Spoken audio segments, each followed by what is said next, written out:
Let me speak to you from my heart, so that your heart will receive it. Look where you are now looks dark. You have sunk so deep that you don't see yourself being rescued. The challenges, the battles are tense.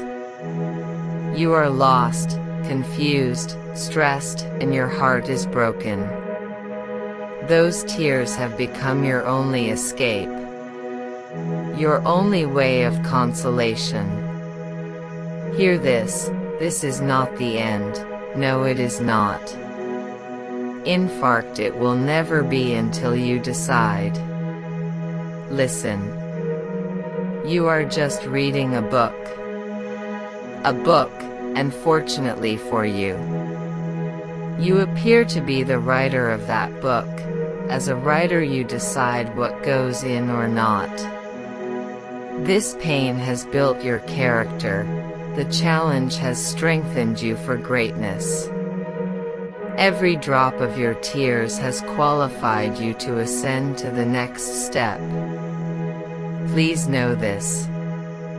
Depression, anxiety, stress, suicidal thoughts has hit so much. Punching harder every day, but remember not to join that queue. Refuse to join that queue.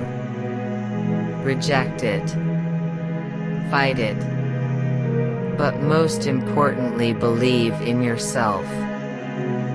Flush away any negative thoughts that comes your way. Instead, replace them with a ray of positivity and light. Be in total control.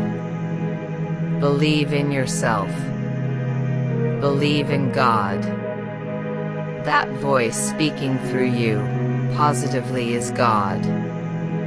See, no one has ever told you this. That your strength is hidden deep inside of you. Find it. I'll give you a few seconds. Pause. This is it. You found it. And that alone is the truth, happiness, joy, and peace you've been looking for. Remember, always take positive actions. Don't look down on yourself. No. You matter. Focus on your inside and have insights. The outside will catch up. It's only a matter of time. Take this. You are a priority. You are your future. You are valued. You are understood. And you are loved.